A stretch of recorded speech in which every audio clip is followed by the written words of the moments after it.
Welcome to brother mentor IAS academy. இந்த வீடியோவில் coming UPSC prelims 2026க்கான history and arts and culture questions எப்படி deal பண்ணணும் அப்படின்னு நிறைய ஸ்டூடெண்ட்ஸ் கேட்டிருந்தாங்க. ஸோ இன்றைக்கி ஏன்ஷியன்ட் மெடிவல் அண்ட் மாடர்ன் இந்தியாவில் எதுக்கெல்லாம் இம்பார்ட்டன்ஸ் கொடுத்து படிக்கணும் அப்படின்றத நம்ம இப்போ சொல்ல போகிறோம். எந்த ஏரியாவுக்கு இம்பார்ட்டன்ஸ் கொடுக்கணும், இது ஒரு முதல்ல இப்போ நம்ம ஏன்ஷியன்ட்லேருந்து ஆரம்பிப்போம். பொதுவாகவே ஹிஸ்ட்ரி அப்படி எடுத்துக்கிட்டிங்கன்னா உங்களுக்கு Indian history,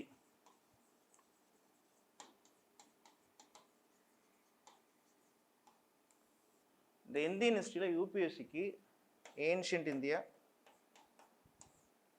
medieval India, modern India இருக்கு, ப்ளஸ் ஆர்ட்ஸ் அண்ட் கல்ச்சர் அப்படின்றது இருக்கு. ஆர்ட்ஸ் அண்ட் கல்ச்சர் இது நல்லா நீங்கள் மனசில் ஏற்றிக்கோங்க. வேர்ல்டு ஹிஸ்ட்ரி இருக்குது, ஆனால் அது உங்களுடைய ப்ரிலிம்ஸில் கிடையாது, மெயின்ஸில் தான் இருக்குது. அப்போ இதுக்கு நான் எது இம்பார்ட்டன்ஸ் கொடுத்து படிக்கிறது? இப்போது இது ஏப்ரல் 2 ஆகிடுத்து, இன்னும் உங்களுக்கு ஒரு 30-40 நாள் தான் எக்ஸாம் இருக்குது. அப்போ இந்த டைமில் இது வந்து ரிவிஷன் மோட் அப்படின்னு சொல்லிட்டு சொல்கிறாங்க. என்னது இது? ஒரு ரிவிஷன் மோட். ரிவிஷன் மோட்னால் நீங்கள் ஆல்ரெடி படித்ததை ரிவைஸ் பண்ணக்கூடிய மோட், அந்த மோடில் இருக்கணும். ஒரு 3லேருந்து 5 ரிவிஷன் அப்படின்றது பண்ணணும்.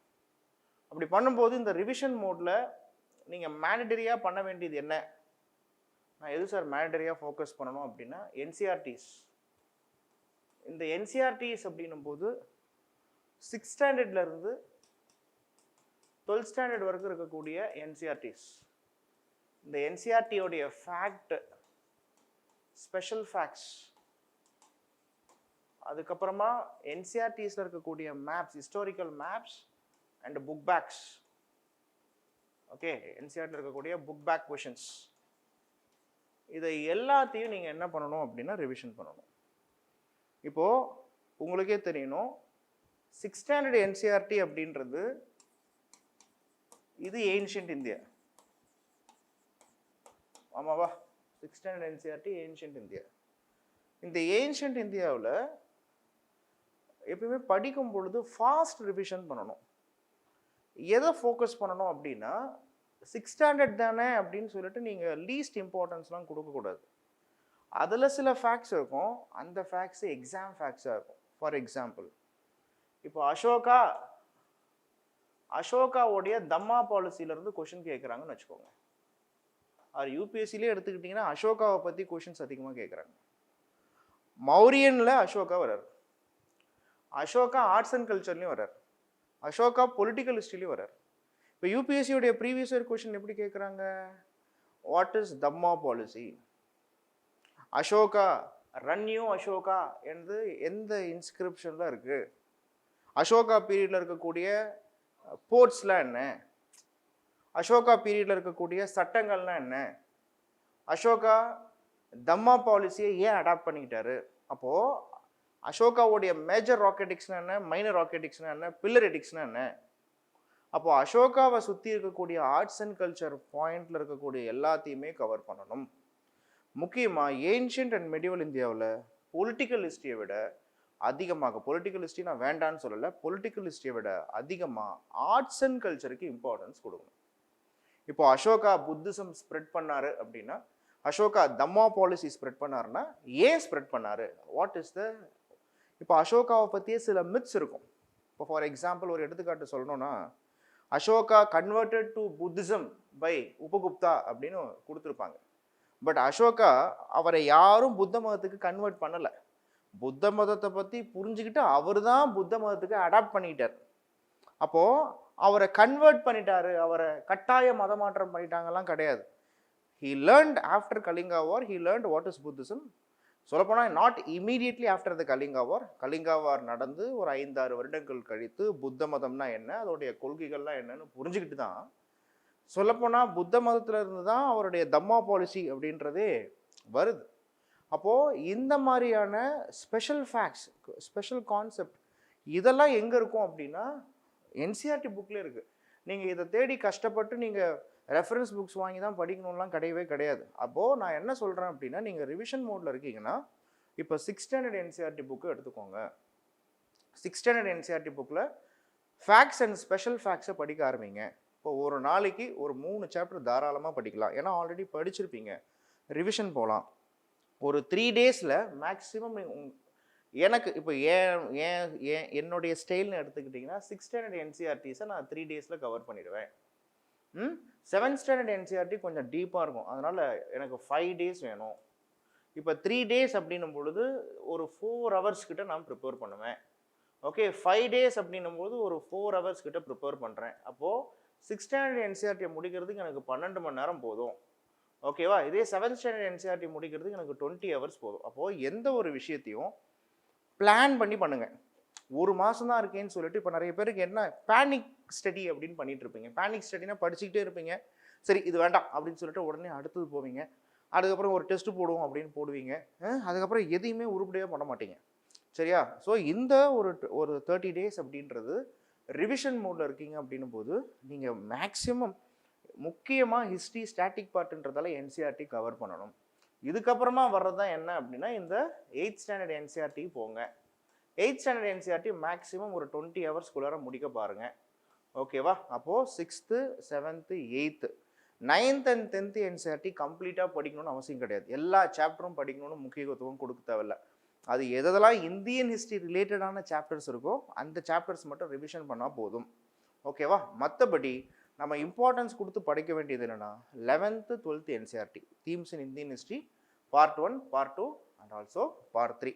இந்த தீம்ஸ் இன் இந்தியன் ஹிஸ்ட்ரி அப்படின்ற புக்கு தான் இதுலேயும் முக்கியமாக arts and culture, introduction to Indian arts and introduction to Indian craft. அப்போது இதில் இருந்தே எனக்கு சொல்லுவேன், இப்போ 15 கேள்வி கேட்குறான்னா எப்படியும் அடித்து சொல்லுவேன், இதிலேருந்தே ஒரு 7 கேள்வி கிட்ட கேட்டுரும். ஹிஸ்ட்ரியில் யூபிஎஸ்சியில் கேட்கக்கூடிய கேள்விகள் பாதிக்கு பாதி என்சிஆர்டியிலேருந்து தான் வருகிறது. மீதி பாதி ரெஃபரன்ஸ் புக்ஸ்லேருந்து நியூஸ் பேப்பர்லேருந்து கேட்குறான வழிய என்சிஆர்டி படித்தா சார் எனக்கு ஒரு 7 கேள்வி நான் நல்லா ஸ்ட்ராங்காக பண்ணிக்க முடியுமானா தாராளமாக பண்ணிக்க முடியும். ஆனால் நீ என்சிஆர்டிலேருந்து டேரெக்டாக கொஷின்ஸ் என்சிஆர்டி இருக்கக்கூடிய ஸ்டேட்மெண்ட்டே அப்படி டேரெக்டாக பிடிச்சி கேட்க மாட்டான். மேப்ஸ்லேருந்து கேட்பான். ஒரு வருஷம் 8th ஸ்டாண்டர்ட் என்சிஆர்டி புக்கில் இருக்கக்கூடிய மேப்ஸ்லேருந்து 18th செஞ்சுரியில் இந்தியாவில் எந்தெந்த மாதிரியான ட்ரேட்லாம் பண்ணாங்க அப்படின்றதெல்லாம் கேட்டு வச்சுருக்கான். அப்போது அதனால தான் சொல்கிறேன், focus on facts, special facts, maps and also book பேக்கோடைய கொஷின்ஸை பாருங்கள். இதை பார்த்தாலே இதுவே யூபிஎஸ்சியோடைய டிமாண்ட் என்னன்றது நமக்கு தெரிஞ்சிடும். அப்போ என்சிஆர்டியை எனக்கு தெரிஞ்சு இப்போ நான் டோட்டலாக பாருங்கள் 20 20 40 50 60 ஒரு 80 மணி நேரம் இல்லைனா ஒரு 100 மணி நேரத்துக்குள்ளார ஓகே என்சிஆர்டிஸ் ஒரு 100 ஹவர்ஸ் தேவை. ஓகேவா? ஸோ 100 ஹவர்ஸ் நீங்கள் என்சிஆர்டிக்கு இம்பார்ட்டன்ஸ் கொடுங்க. இதுக்கப்புறமா வேறு என்ன சார் நான் பண்ணணும் அப்படின்னு பார்த்தீங்கன்னா, இப்போ பாருங்கள், புத்திசாலித்தனமாக படிக்கிறதுன்றது என்னென்னா லாஸ்ட்டு 1 to 1.5 இயர்ஸ் இதில் நியூஸ் பேப்பரில் வந்த ஓகே ஹிஸ்டாரிக்கல் ஃபேக்ட்ஸ்,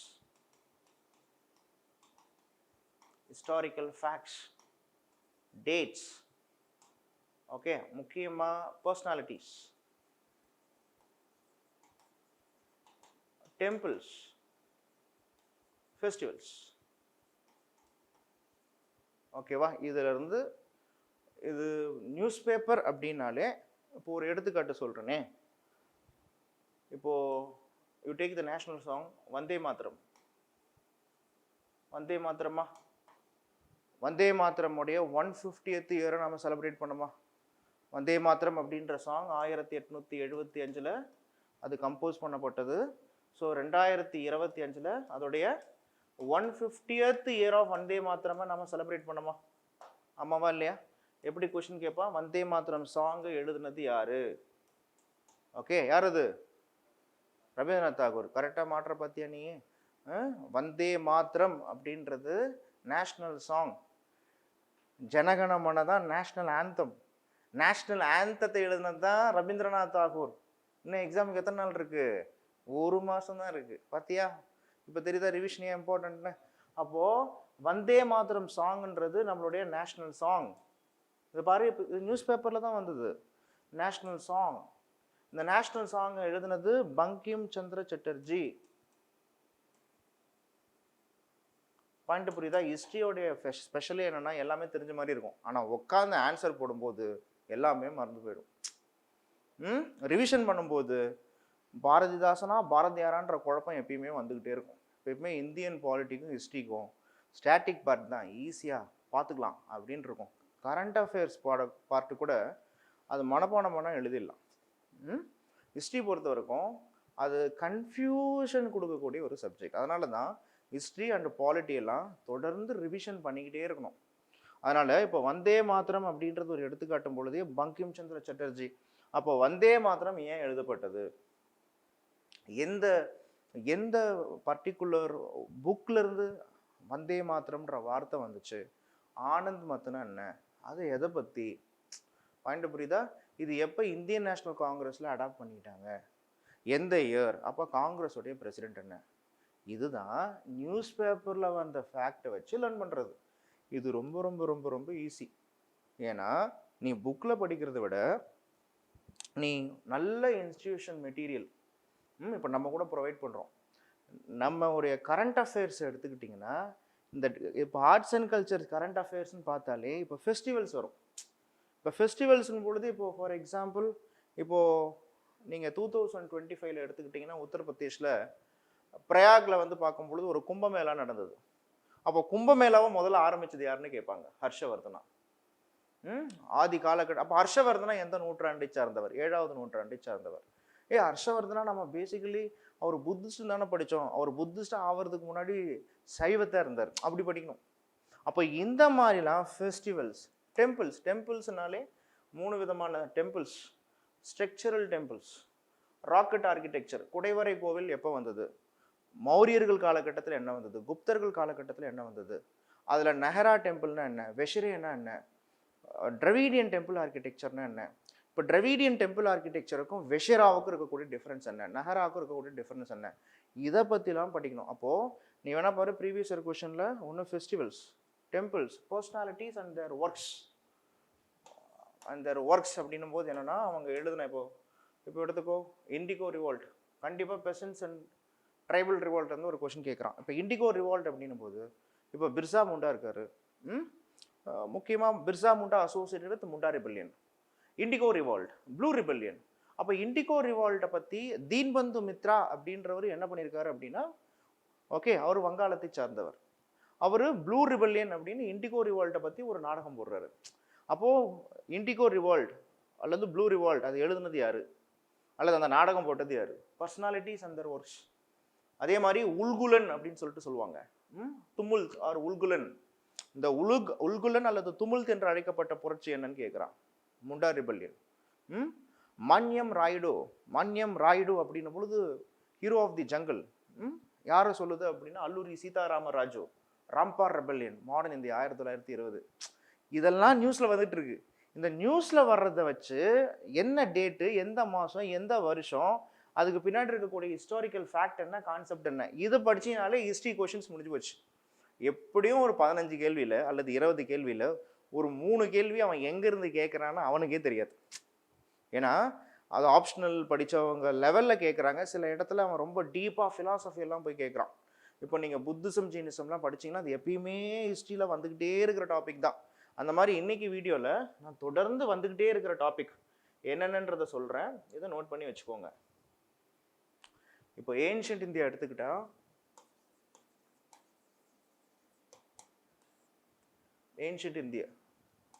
ஏன்ஷியன்ட் இந்தியாவில் ப்ரீ ஹிஸ்டாரிக் சைட்ஸ், ஓகேவா, இதை பற்றி கேட்போம்.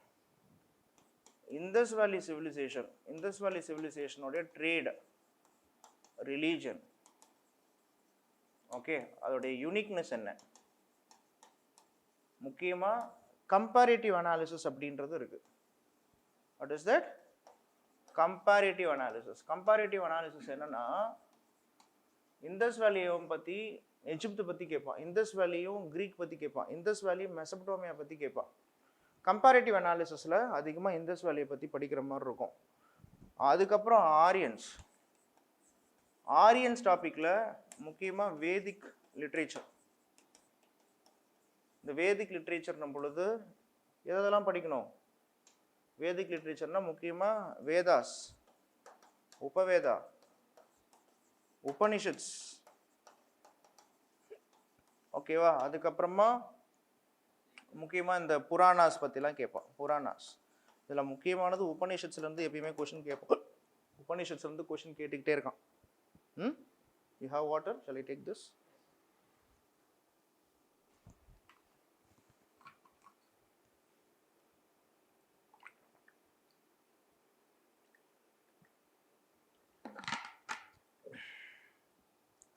உபனிஷத்ஸ்னா என்ன? என்னடா? உபனிஷத்ஸ்னா sitting in front of Guru and gaining the knowledge. இப்போ நீ என் முன்னாடி உட்காந்து பாடம் கற்றுக்கிற, இதே வேத காலகட்டத்தில் ஒரு மரம் இருக்குது, அப்போ நீ நின்றுட்டு இருப்ப, நான் உட்காந்துருப்பேன். இதான் difference. Sitting in front of Guru and gaining the knowledge, அதான் உபனிஷத்ஸ். உபனிஷத்ஸ் அப்படின்றது வேதாந்தங்கள், சித்தாந்தங்களை பற்றி பேசும். இப்போ ஒரு ஃபிலாசபி இருக்குது. இப்போது எடுத்துக்காட்டு இதை பற்றியே ப்ரீவியஸ் இயரில் கொஷின் கேட்டிருக்கான்ப்பா. முண்டக உபனிஷத்ஸ். இப்போ நம்மளுடைய இந்தியாவோடைய எம்ப்ளம் எடுத்துக்கோ. இந்த இந்தியாவோடைய எம்ப்ளம், இந்த எம்ப்ளத்தில் சத்தியமேவ ஜெயத்தே அப்படின்னு ஒரு வார்த்தை இருக்கா? சத்தியமேவ ஜெயத்தேன்னு இருக்கா? இந்தியாவோடைய எம்ப்ளத்தில் இருக்கா? ஏன்னா டவுட்டோட சொல்கிறேன், இருக்கா இல்லையா? இருக்குது. தமிழில் வாய்மையே வெல்லும்னுவாங்க. இது 108 உபனிஷத்ஸ் இருக்குது. இந்த 108 உபனிஷத்ஸில் நம்மளுடைய நேஷ்னல் இம்பார்ட்டன்ஸ்கோடு இருக்கக்கூடிய உபனிஷத்ஸை கேள்வி கேட்டுருவோம். சத்தியமேவ உபனிஷத்ஸ் எந்த உபனிஷத்து வந்து எடுத்தாங்க? முண்டக உபனிஷத்ஸ். இப்போ அடிக்கடி நம்மளுடைய பிரதம மந்திரி, ஃபாரின் மினிஸ்டர்லாம் the world is one family, Vasudhaiva குடும்பகம்னுவாங்க. அது எந்த உபனிஷத்ஸ்? மகா உபனிஷத்ஸ். பார்லிமெண்ட்டில் அதான் எழுதப்பட்டிருக்கு, வசுதெய்வ குடும்பகம்.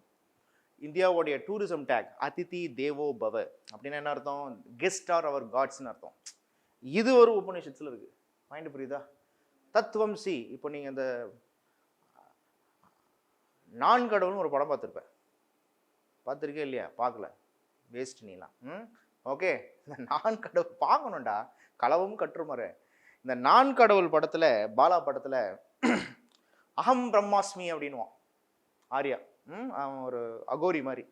அகம் பிரம்மாஸ்மி அப்படின்னா, அகம் பிரம்மாஸ்மி அப்படின்னா நான் தான் கடவுள், சமஸ்கிருத வார்த்தை. இந்த நான் தான் கடவுள், கடவுள் வேற எங்கேயும் இல்லை, உனக்குள்ளார இருக்கான். தத்துவம் சி. இது ஒரு உபனிஷத்ஸும் இருக்குது. அப்போது நீங்கள் இந்த உபனிஷத்ஸில் 108 உபனிஷத்ஸில் ஒரு 10 உபனிஷத்ஸ் கேள்வி ரொம்ப ரொம்ப முக்கியம். அதை மேண்டரியாக படித்து வச்சுக்கோ. அதுக்கப்புறம் புராணங்கள் எத்தனை இருக்குது அப்படிலாம் கேட்பாங்க. அப்போ ஆரியர்கள் பற்றி படிக்கும்போது வேதம், உபவேதம், உபனிஷத்ஸ், அதுக்கப்புறம் ஆரியன்ய காஸ், அதெல்லாம் நீங்கள் படிப்பீங்க. ஆரியன்ய காஸ் அப்படின்லாம் இருக்குது. ஸோ இது மேண்டரியாக படிக்கணும். அதுக்கப்புறம் நெக்ஸ்ட் என்ன அப்படின்னா புத்திசம். இதை மட்டும் விடவே கூடாது. And Jainism. புத்திசம், ஜெயினிசம் மட்டும் எந்த ஃபேக்ட் நீ நியூஸ் பேப்பரில் படிக்கிறியோ, என்சிஆர்டி ஓல்டு என்சிஆர்டியில் படிக்கிறியோ, நியூ என்சிஆர்டி படிக்கிறியோ, ரெஃபரன்ஸ் புக்ஸ் படிக்கிறியோ, நெட்டில் ரெஃபர் பண்ணுறியோ, மேக்ஸிமம் இந்த புத்திசம், ஜெயினிசம் பற்றி ஃபிலாசபிஸ் நல்லா தெரிஞ்சு வச்சுங்க. முக்கியமாக புத்திசம், ஜெயினிசத்துடைய ஸ்கூல்ஸ் அண்ட் சப் ஸ்கூல்ஸை பற்றி கேட்பான். Schools and sub schools. இந்த டாபிக் மட்டும் என்னை பொறுத்த வரைக்கும் ஹிஸ்ட்ரியில் நீ ஜித்தாக இருக்க வேண்டிய டாபிக்னா அந்த டாபிக் தான். ஏன்னா நீ எந்த அளவுக்கு புத்திசம், ஜெயினிசம் படிக்கிறியோ அந்த அளவுக்கு நீ வந்து புத்திசம், ஜெயினிசம் நல்லா புரியணும்னா நீ வேதிக் லிட்ரேச்சர் நல்லா படிக்கணும். வேதிக் லிட்ரேச்சர் நல்லா படித்தாதான் புத்திசத்தோடைய ஃபிலாசபி புரியும், ஜெயினிசத்தோடைய ஃபிலாசபி புரியும். இது ஏன்னா போன வருஷத்துக்கு முன்னாடி வருஷம் ஒரு கேள்வி யூபிஎஸ்சியில் கேட்குறான்.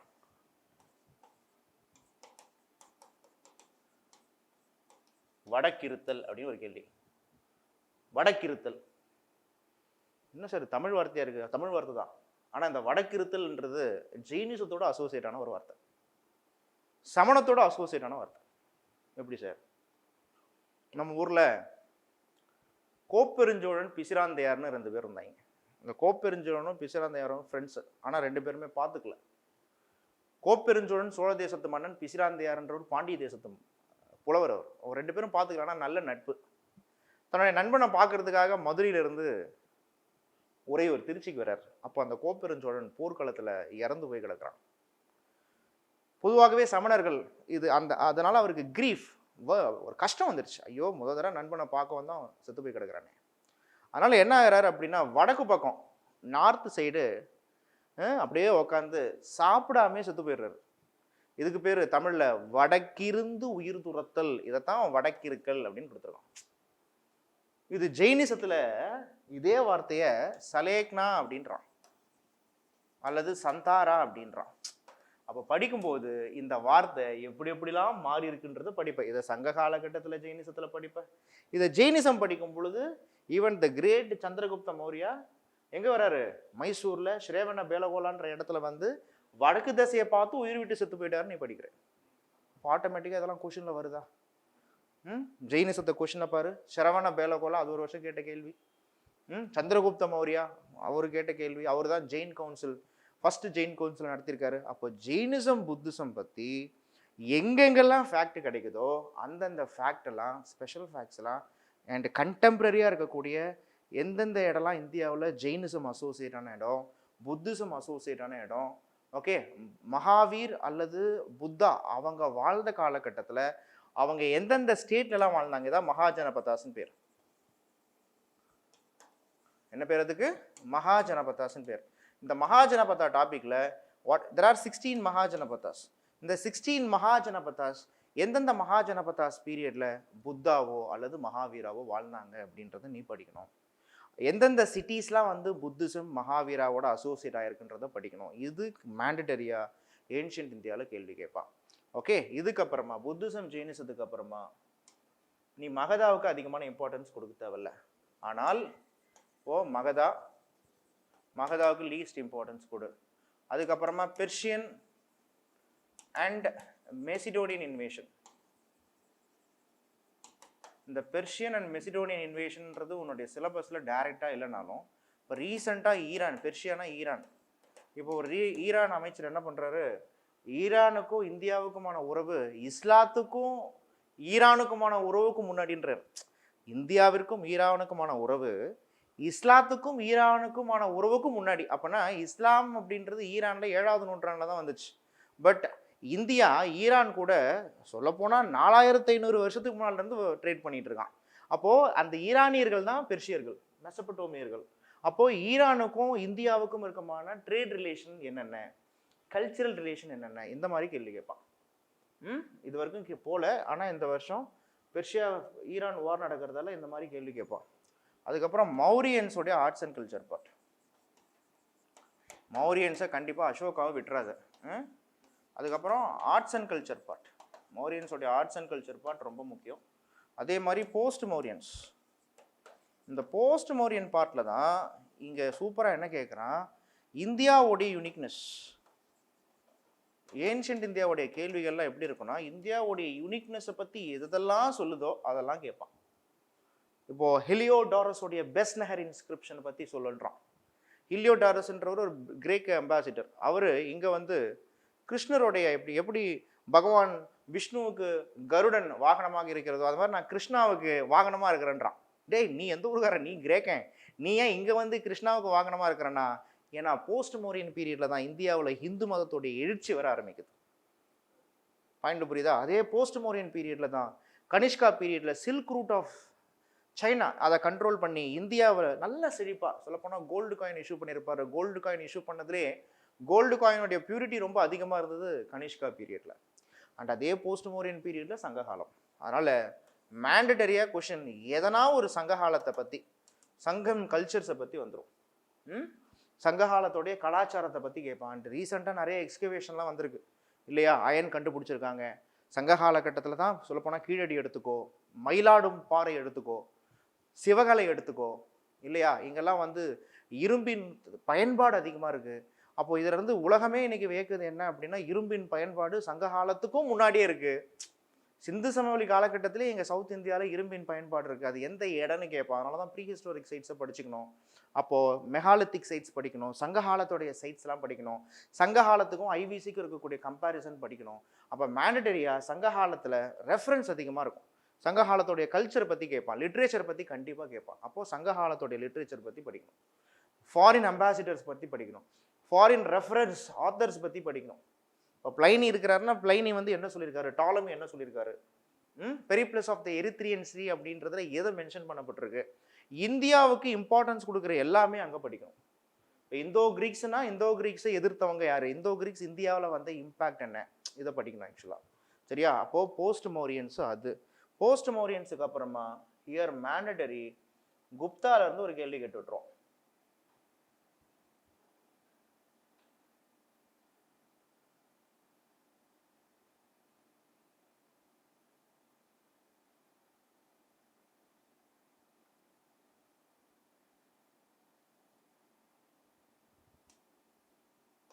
போஸ்ட் மௌரியன்ஸ்லேருந்து அதுக்கப்புறம் குப்தாஸ். ஓகே, குப்தாஸுக்கு அப்புறமா Harsha and its times. Guptas பீரியடில் குப்தாஸுடைய literature and science and technology பற்றி. இதில் மேண்டட்டரியாக ஓல்டு என்சிஆர்டி புக்கு எடுத்துக்கோ. ஓல்டு என்சிஆர்டி ஏன்ஷியன்ட் இந்தியா புக்கில் லாஸ்ட் ஒரு 25 பேஜஸ் படித்து வச்சுக்கோ. குப்தாஸில் வந்து கொஷின் மாட்டாங்கல்ல. அண்டு குப்தாஸோடைய சொல்லப்போனால் ஆத்தர்ஸோடைய ஒர்க்ஸ். இப்போது மிருச்சக் கடிகம்னு இருக்குது. மிருச்சக் கடிகத்தை எழுதினது யார், மாளவிக்னமித்திரத்தோடைய ஹீரோ யார், லிட்டில் கிளேகார்ட் அப்படின்னு ஆங்கிலத்தில் சொல்லக்கூடியது. அது மிருச்சக் கடிகத்தில் அதோடைய மீனிங் என்ன, மிருச்சக் கடிகம்னா லிட்டில் கிளேகார்ட். கீர்த்தார்ஜுன்யம்னா என்ன, காளிதாசருடைய கவிதை நூல்கள்லாம் என்ன, காளிதாசருடைய அவருடைய கவிதை நூல்கள் இல்லாமல் அவருடைய இலக்கியங்கள் எபிக்ஸ்லாம் என்னென்ன, இப்படிலாம் கேள்வி கேட்பான். அதெல்லாம் மேண்டட்டரியாக படித்து வச்சுக்கணும். அண்ட் குப்தா பீரியட் ரொம்ப ரொம்ப இம்பார்ட்டண்ட். ஏன்னா அது சத்தி பற்றி நமக்கு ஃபஸ்ட்டு எவிடன்ஸ் கிடைக்குது. குப்தா பீரியடும் விட்டுறவே கூடாது, மேண்டட்டரியாக. அது political history and both arts and culture படித்து வச்சுக்கோ. ஹர்ஷா அண்ட் இட்ஸ் டைம் படிக்கும் பொழுது கண்டிப்பாக ஹர்ஷாவுடைய பானபட்டா பற்றி படிச்சுக்கோ. ஓகே, அண்ட் ஹர்ஷாவுடைய ஒர்க்ஸ் என்ன, பானபட்டா யார், ஓகே, முக்கியமாக சைனீஸ் யுவாங் ஸ்வாங், ஓகேவா, ஹைன்ஸ்டங்னு சொல்லுவாங்க. ஸோ இந்த யுவாங் ஸ்வாங் இந்தியாவை பற்றி என்ன சொல்லியிருக்காரு, முக்கியமாக சாளுக்கியாஸ், இந்த காலகட்டத்தில் சாளுக்கியாஸ் விசஸ் பல்லவாஸ் இவங்களுக்குள்ளார நடந்த ஃபைட் எதுக்காக, அப்போ இவங்க பீரியடில் ஃபைட்டுன்னும் பொழுது வெஷரா டெம்பிள் ஆர்கிடெக்சர் எப்படி வருது, டிராவிடியன் டெம்பிள் ஆர்கிடெக்சர் எப்படி வருது, இவங்க ரெண்டு பேருமே பெயிண்டிங்ஸ்க்கு எப்படி ப்ரமோட் பண்ணியிருக்காங்க, இந்த மாதிரி ஆர்ட்ஸ் அண்ட் கல்ச்சர் ஏரியாவை பார்த்துக்கோ. சரியா? இது எல்லாமே ஏன்ஷியன்ட் இந்தியாவில் முக்கியத்துவம் கொடுத்து படிக்க வேண்டிய இடம். சரியா? இதே மெடிவல் இந்தியாவில் நீ எடுத்துக்கிட்டீங்கன்னா, மெடிவல் இந்தியாவில் என்ன சொல்கிறாங்க, மீடிவல் இந்த பாரு. இப்போ மீடிவல் தான் என்ன ரீசன்ட் ட்ரெண்ட் என்னன்னா, மீடிவல்ல இருந்து பொலிட்டிக்கல் ஹிஸ்ட்ரியும் கேட்க ஆரம்பிச்சிட்டான், plus arts and culture part. ஒரு காலகட்டத்தில் மீடிவல் இந்தியாவில் பொலிட்டிக்கல் ஹிஸ்ட்ரி கேட்க மாட்டான், ஆனால் லாஸ்ட் 5 இயர்ஸாக மீடிவல் இந்தியாவுடைய பொலிட்டிக்கல் ஹிஸ்ட்ரியும் கேட்குறான். இதை விட மீடிவல் இந்தியாவில் எதுக்கு இம்பார்ட்டன்ஸ் கொடுக்குறான்னா, நம்பர் 1 முக்கியமாக ஆத்தர்ஸ். அதாவது மீடிவல் இந்தியாவில் authors and also travellers. Medieval இந்தியான்னு எடுத்துக்கிட்டிங்கனாலே நிறைய ஃபாரின் ஆத்தர்ஸ் வந்திருப்பாங்க, இந்தியன் ஆத்தர்ஸே இருப்பாங்க. அந்த இந்தியன் ஆத்தர்ஸ் பற்றி நமக்கு நிறைய தெரியாது. இப்போ காளிதாசாவை பற்றி தெரியும், ஆனால் who was called the father of Indian history அப்படின்னா அவனுக்கும் தெரியாது. யார் ஃபாதர் ஆஃப் இந்தியன் ஹிஸ்ட்ரி? நீங்கள் அதுதான் சார்ன்றீங்களா? Who is the father of Indian history? Bipin சந்திராவா? டேய் உத பின்னிடும் உன்னை. ஃபாதர் ஆஃப் இந்தியன் ஹிஸ்ட்ரி யார்? ஆன்சர். ஃபாதர் ஆஃப் ஹிஸ்ட்ரினா யாரும் தெரியுமா? அது தெரியாது. மறந்து போச்சு, மறந்துடு. எக்ஸாம் முன்னாடி மறந்து தூங்கிடு. சரியா? இதெல்லாம் வந்து உங்களுக்கு ஹோம்ஒர்க். நானும் சொல்ல மாட்டேன்ப்பா. நானா சர்வீஸ் வாங்க போகிறேன், எனக்குலாம் ஏஜ் முடிஞ்சு போச்சு. நீங்கள் தானே சர்வீஸ் வாங்க போகிறீங்க, தேடி கண்டுபிடிச்சி படிச்சுக்கோங்க. எனக்கு தெரியாது ஃபாதர் ஆஃப் ஹிஸ்ட்ரி யார், ஃபாதர் ஆஃப் இந்தியன் ஹிஸ்ட்ரி யார். இப்போ இதே கேள்வியே கேட்குறான் யூபிஎஸ்சியில், என்ன பண்ணுவேன்? ஃபாதர் ஆஃப் இந்தியன் ஹிஸ்ட்ரி யாருன்னு கேட்குறான். பிபின் சந்திராலாம் கிடையாது. அவர்லாம் இந்த இப்போ நம் சமகாலத்தவர். நான் சொல்கிறவரெலாம் 10-12ஆவது நூற்றாண்டை சார்ந்தவர். அவரை பற்றி ஆல்ரெடி ஹிஸ்ட்ரி ஆப்ஷனில் இருக்கிறவங்களாம் அவரை பற்றி ஒரு கொஷினே கேட்டு வச்சுருக்கான். பாயிண்ட் புரியுதா? நம்ம ஊர் ஆத்தர்ஸ் இவங்களை பற்றிலாம் கேட்குறாங்க இப்போ. ஹேமச்சந்திரா, பரிசிஷ்ட பர்வன், பில்ஹானா யாரு, கல்ஹானா யாரு, பாயிண்ட் புரியுதா? ராஜா தரஞ்சினா என்ன, அமோக வர்ஷா யாரு, அவர் எழுதின புக் என்ன, இந்த மாதிரி மெடிவல் இந்தியாவில இருந்து நிறைய டிராவலர்ஸ் கேட்கலாம். அப்துல் ரசாக் யார் பீரியட்ல வந்தாரு? அதுக்கப்புறம் விஜயநகர பாமினி கிங்டம்ல எடுத்துக்கிட்டிங்கன்னா எந்தெந்த ஆத்தர்ஸ்லாம் வந்திருக்காங்க? நிக்கோலோ கான்டியாரு.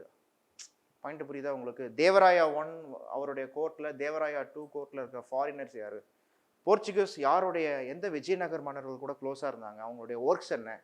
ஸோ மிடிவல் இந்தியான்னு எடுத்துக்கிட்டியா, authors, travellers, temple architecture. Temple architecture ஒரு மிக முக்கியமான ஏரியா, இந்த மேண்டரியா படிக்கணும். And compulsory Bhakti and Sufi movements. Bhakti and Sufi movements. Point புரியுதா? இதை பற்றி மேண்டரியாக கேட்டு விட்டுருவான். அண்ட் இன்னொன்று என்ன அப்படின்னு பார்த்தீங்கன்னா, முகல்ஸ் அண்ட் ஆல்சோ டெல்லி சுல்தானேட்டில் இருக்கக்கூடிய ஆஃபீஸர்ஸ் அண்ட் அவங்களுடைய ப்ரொவின்ஷியல், இப்போ அவங்களுடைய ப்ராவின்ஷியல் அட்மினிஸ்ட்ரேஷன் இருக்கு அல்லது டிஸ்ட்ரிக்ட் அட்மினிஸ்ட்ரேஷன் இருக்குன்னு வச்சுக்கோ. இந்த ப்ராவின்ஷியல் அட்மினிஸ்ட்ரேஷன், டிஸ்ட்ரிக்ட் அட்மினிஸ்ட்ரேஷனுடைய நேம்ஸ்லாம் என்னன்றதை இப்போ ரீசெண்டாக கேட்குறோம். இப்போ சர்க்கார்ஸ் அப்படின்னு எடுத்துக்கிட்டா ஷெர்ஷா சூரி பீரியடில் அவருடைய ப்ராவின்ஸை 47 சர்க்காராக பிரிக்க வச்சதா சொல்கிறான். சர்க்கார்ஸ்னா டிஸ்ட்ரிக்ட். பாயிண்ட் புரியுதா உங்களுக்கு? பராகனாஸ்னா என்னன்னு கேட்குறான். அமில்னா என்ன, அமீன்னா என்னன்னு கேட்குறான். வசீர்னா யாருன்னு கேட்குறான். குவாசினா யாருன்னு கேட்குறான். இந்த மாதிரி அதிகாரிகளுடைய பேர்களை கொடுத்து அது யாருன்னு கேட்பான். இப்போ இபின் பட்டுடா அப்படின்னு கொடுத்தா மொராக்கா தேசத்துல இருந்து இபின் பத்துடான்றவர் நம்மளுடைய முகமது பின் துக்லக் பீரியட்ல வந்திருக்காரு. அவரு குவாசியாக ஒர்க் பண்ணியிருக்காருன்னா குவாசினா என்ன அர்த்தம்? ஜட்ஜா ஒர்க் பண்ணியிருக்காருன்னு கேட்குறான். அப்போ இந்த மாதிரியான டெக்னிக்கல் டேர்ம்ஸ்லாம் லேர்ன் பண்ணணும். பஞ்சாராஸ் இதை மேண்டட்டரியா 7th ஸ்டாண்டர்ட் என்சிஆர்டி புக்கை மிஸ் பண்ணிட்டாது.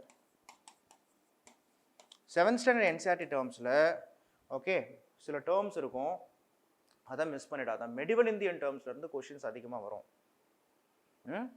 அதே மாதிரி நார்த் ஈஸ்ட் ஹிஸ்ட்ரி, ஓகேவா? நார்த் ஈஸ்ட் இந்தியாவில் இருக்கக்கூடிய ஹிஸ்ட்ரிஸ் என்ன? இப்போ சீக்ஸை பற்றி ஹிஸ்ட்ரிஸ் என்ன? இப்போ மிசில்ஸ்னா என்னன்னு கேட்பாங்க. ராக்கி சிஸ்டம்னா என்னன்னு கேட்பான். இந்த மாதிரி எதெல்லாம் லுக் இன்னைக்கு இருக்க கண்டெக்ஸ்ல படிக்கக்கூடாது. ஏன்ஷியன்ட் மெடிவல் இந்தியன் கண்டெக்ஸ்ல அந்த வார்த்தைகளுடைய மீனிங் என்ன அப்படின்றத படிச்சுக்கணும். இப்போ அக்ரதா அப்படின்னு ஒரு வார்த்தை இருக்கு. அக்ரதா அப்படின்னா உங்களுக்கு அது இரிகேஷனுக்கு யூஸ் பண்ணுறதுக்கான ஒரு வீல்.